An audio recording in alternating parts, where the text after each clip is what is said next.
Morning everyone, welcome back. Don't be fooled by the sun shining. As you'll see from the ground, it is freezing. And little Ed hasn't been run in 2 days, so what I'm going to do first is see if he's going to start first time for you. He has up until now, so yeah, let's give him a whirl. Right, come on Ed.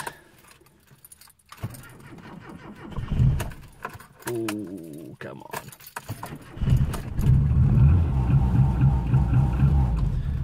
Do you know what? My newer Mini sometimes struggle because it needs a new battery, and I have to say Ed just totally puts it to shame. These things are great. Right, so the video I'm going to show you is just a wee repair I done a few weeks back. I'll go through that and then I'll come to the end of the video and I'll take the car for a wee drive and see if I could show you a few other problems I've got. Right, so I was driving Ed and he was running really good for quite a while, and then he started really rough running, putting the foot down, and he was shuddering. It was like the petrol wasn't getting through, and I thought, that's the same symptoms as the vacuum hoses. But I thought, well, they've all been replaced, so didn't think it would be that. So kept driving and it kept getting worse and worse. It's coughing, spluttering. I'll see if I can let you hear what it sounds like.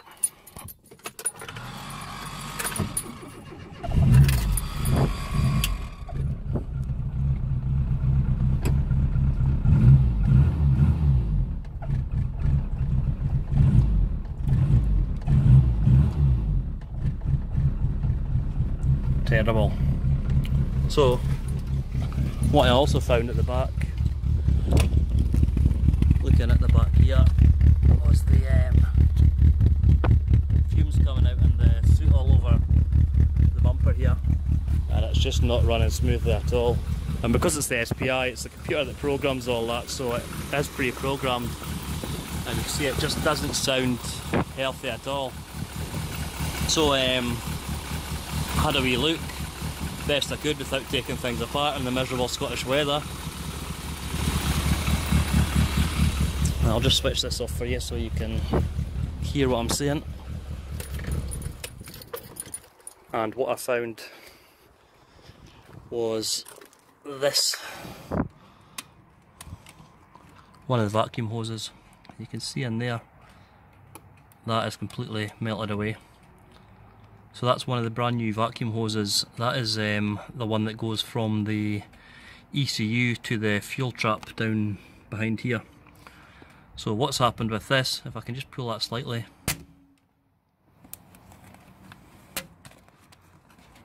There you go.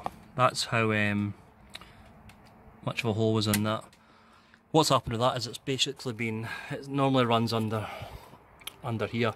It's been pushed against the engine block and the heat of the engine has melted it through, so when you are replacing these, just be careful what they're getting pressed against, because at the end of the day they're just plastic and they will melt.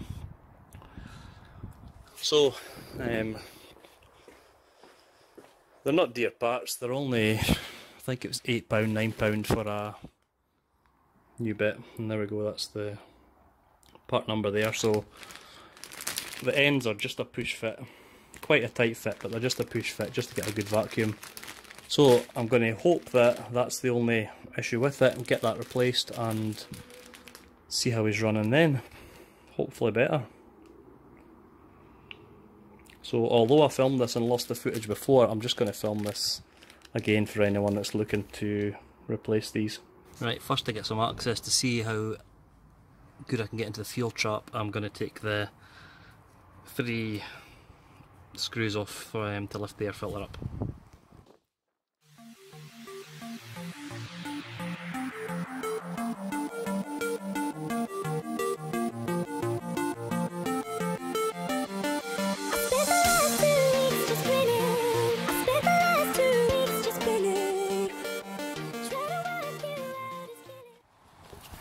Right, so I'm just going to lift that out of the way. I don't want to disconnect all the wires because I'm not really needing to get to everything in there. The vacuum hoses basically carry air from all the different components, mainly from the ECU into the manifold, into the airbox filter. So there's 4 different ones you can have. You've got the yellow one here, as you can see, goes into the bottom of the airbox, comes into basically here where the air enters. Second one, as you can see, is the red one. That runs basically from there down behind. You'll not be able to see exactly where, but that goes into the inlet manifold, and the inlet manifold needs to come off to get that in, as I found out last time. From there, the inlet manifold also has another point on the back of it. It's got a black wire that comes from there into this here, which is the fuel trap. This is just attached to the firewall by a clip. It just pulls out. But so that's attached to here. Like I say, it's a fuel trap. From the fuel trap on the other side is a pipe that attaches from there, and that's the one that's damaged, that comes all the way down to, and the bottom of here, into the ECU. So the reason my car is running rough is because the computer thinks that there's a lot of air coming in here, and because it thinks there's a lot of air coming in, it's then thinking that the engine needs a lot of fuel, so it's telling it to provide more fuel. So there's more fuel coming in than needed, and then it's basically struggling to burn off because the air to fuel ratio is all wrong, and that's why you're getting the build up of carbon at the back, and that's why it's running rough. So it's funny how a simple tube can cause such a bad effect for a car when it comes to the way this runs. So what I'm going to do, as you can see, it's not very great for space, but this bit here I'm going to just pull off gently because I don't want to disconnect the vacuum hose that goes from this side down to the inlet manifold, because then I'm having to take basically the whole injection unit off, and it's a pain in the bum, time consuming wise, and yeah, so I'm not wanting to do that. So what I'm going to do is just I'm going to unplug this wiring harness for the airbox so I can set this to one side and to give me room, and I'm just going to then get into the fuel trap, but you will see how tight it is the Mini anyway.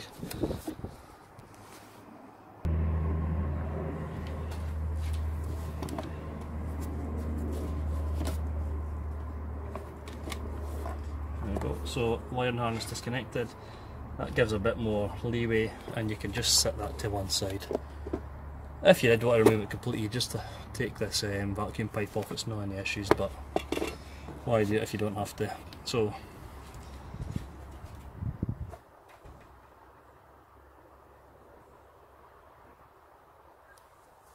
that, you can see now, gives us a lot greater access to the fuel trap, which is this thing here, and this is just held in.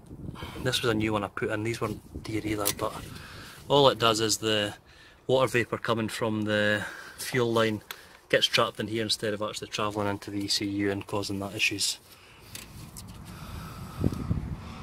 So this is a bit more awkward, I'm showing you with one hand, but I'll try my best.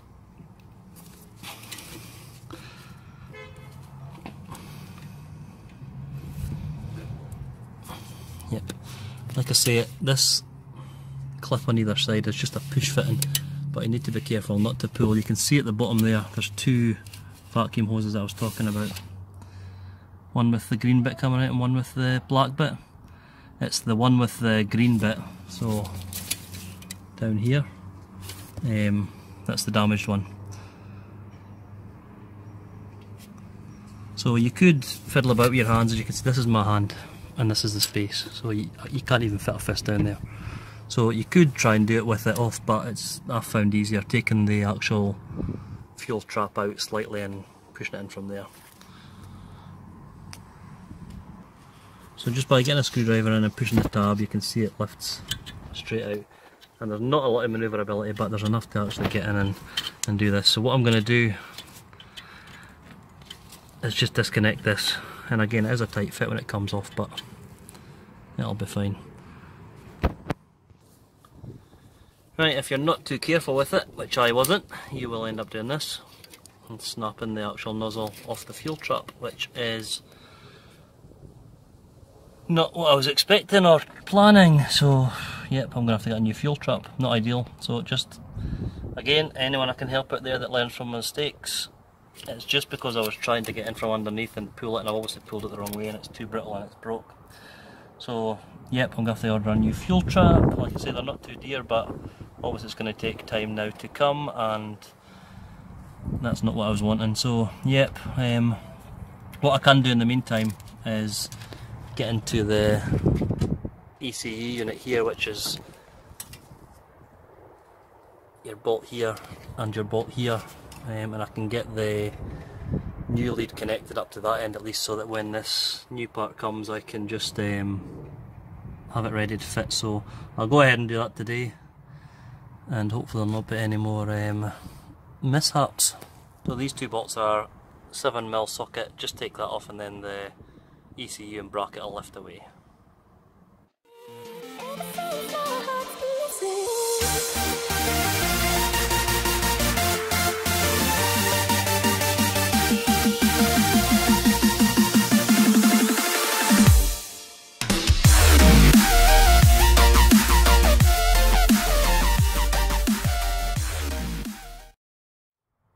So there's two ways to do it. You could struggle here and do it here, or you can simply just take out the wiring looms, pushing on this bracket here, squeezing it and pulling this. There we go.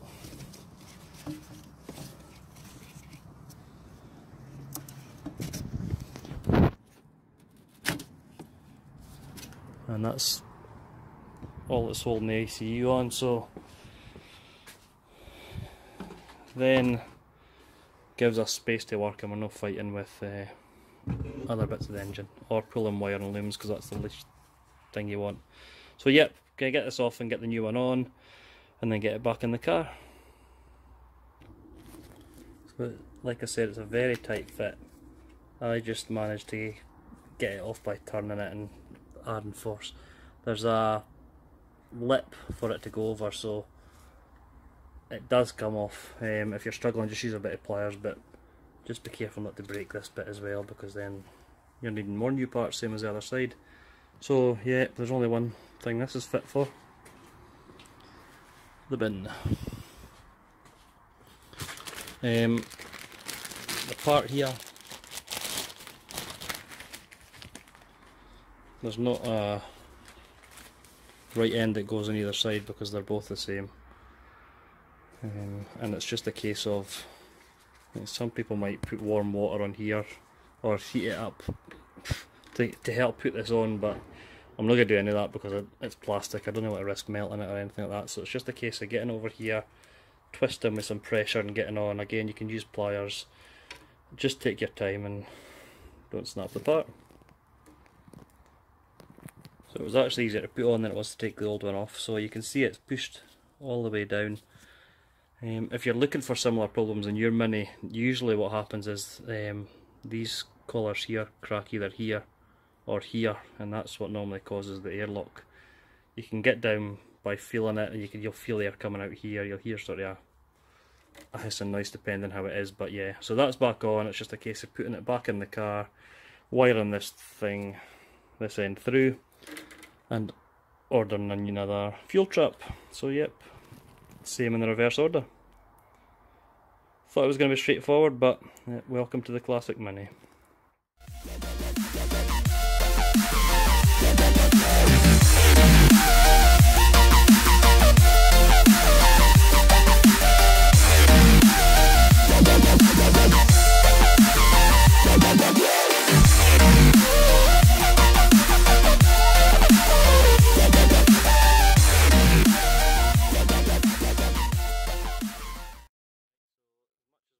Now that that's tightened up is get this thing routed through under basically here, making sure that it's obviously away from the engine block or anything that's hot, and then all that leaves is me to go and order a new fuel trap and get that carefully fitted in there, and hopefully that'll be the job done.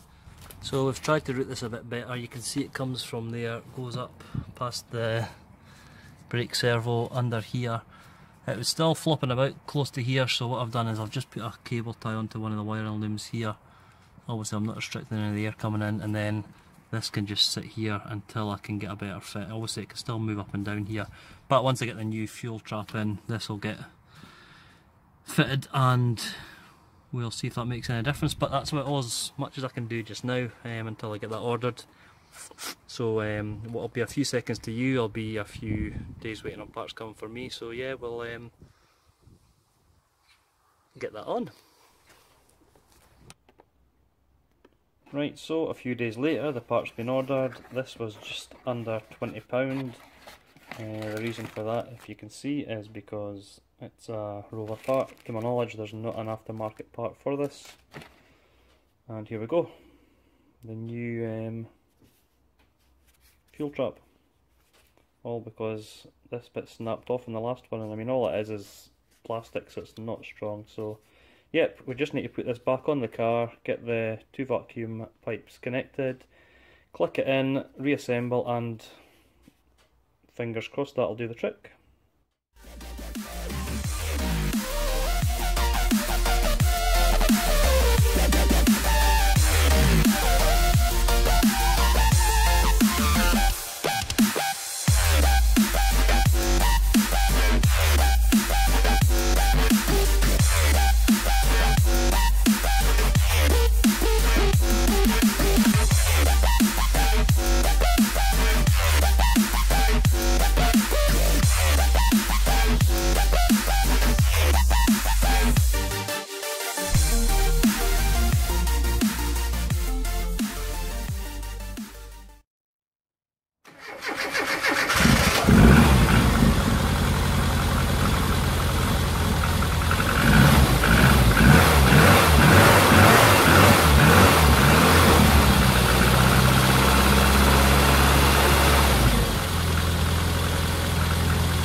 Right, so Ed's idling a lot better, ticking over a lot better, but there's still a few issues when I'm driving at speed. Basically when I'm in a high gear and I'm putting my foot down, I'm getting the steering wheel shaking quite a lot, and it's just like there's not enough power getting through, and I just need to do a bit of digging to see if I can establish what it is. It can either be one of the hoses, the air hoses or the vacuum hoses, or it could be something fuel related, you know, I don't know, it could be something catching related to the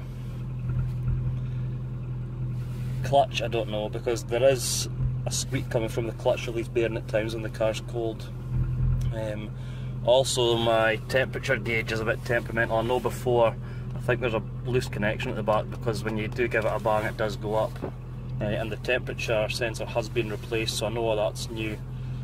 So there's a few things that I do need to try and go through and see if I can establish what it is. But what I thought I would do is I would just go for a wee drive and I'll see if I can prop the camera up and let you see some of the symptoms I'm experiencing. As you can see as well, I need some fuel, so yeah, let's go and get some fuel and see how much it actually takes to fill up a classic Mini. Right, let's go for it. There'll be quite a few show Minis that I'll never see this kind of weather, but that's not why I own a Mini. I own a Mini to enjoy a Mini. And let's see how it handles the ice. It's sliding already, gotta love it. So what I'll do is I'll go and fill it up with fuel, we'll find out how much it takes to fill up, and then I'll see if I can get a road that's not a sheet of ice that I can put the foot down on the accelerator or throttle, and we'll see if we can get these symptoms I'm still getting. Even if these symptoms, you know, sitting driving this car, it's not comfy, it bounces about, you feel every bump. I can't stop smiling, and you'll probably see people walking past if there's anyone else crazy enough to be up at this time on a Sunday morning to stop and smile, or kids usually wave. You know, there's nothing like it. Everyone should try this at some point in their life.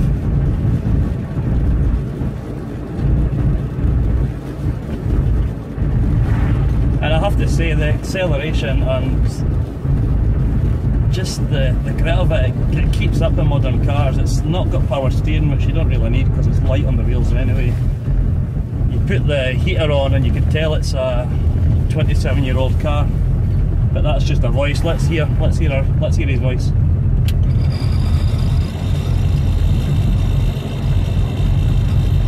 Character.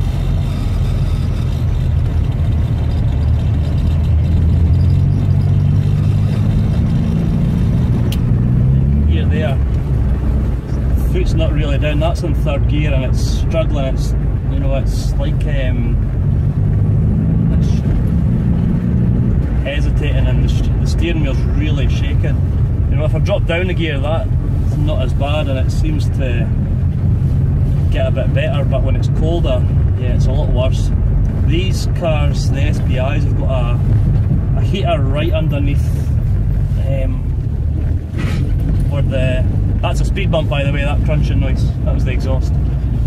Yeah, they've got a heater below to try it. It's like a little heater that heats up the water the water system underneath to try and make it smooth on cold mornings. So I don't know if that heater's working. I've heard that can cause these problems as well because it is cold. Sorry, it is worse when it's cold, but yeah. Got so many plans for this car and my other cars. Yeah, you hear the clutch release bearing there? But I've got so many plans for these cars. I want them to be as perfect as they can be so I can enjoy them at the same time. Yeah, that's my foot right now. That noise you hear is the vibration through the steering wheel.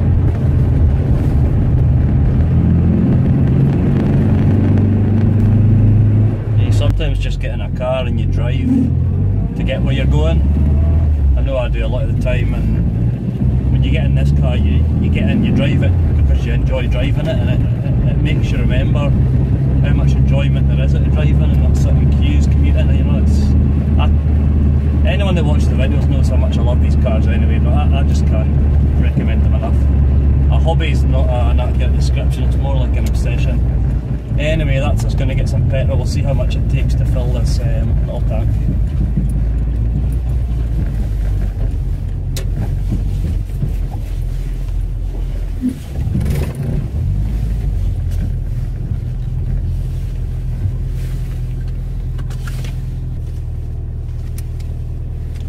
There we go, that's us filled up. Where are we? £24.89, probably the most I've put in it, to be honest. There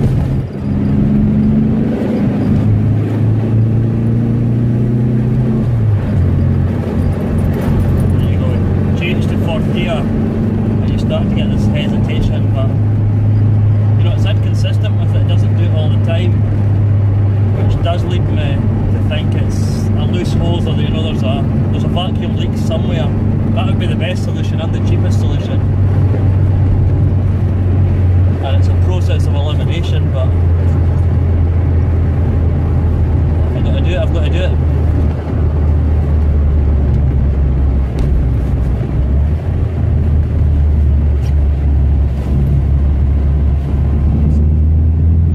There we go, foot down. Come on, Ed.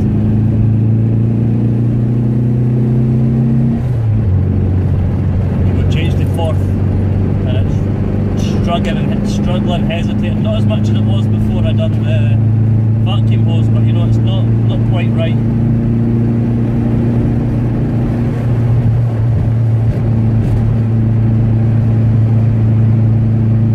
It always feels like you're doing about 100 miles an hour in the classic Mini. That's us sitting at just over 60. So if you're doing a Mini up, which I know a lot of you are,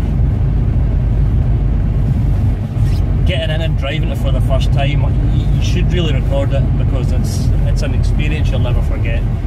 And for those of you that haven't got a Mini or thinking of doing a project, do it. These are getting older all the time. You're never going to lose money. There's always going to be money in it.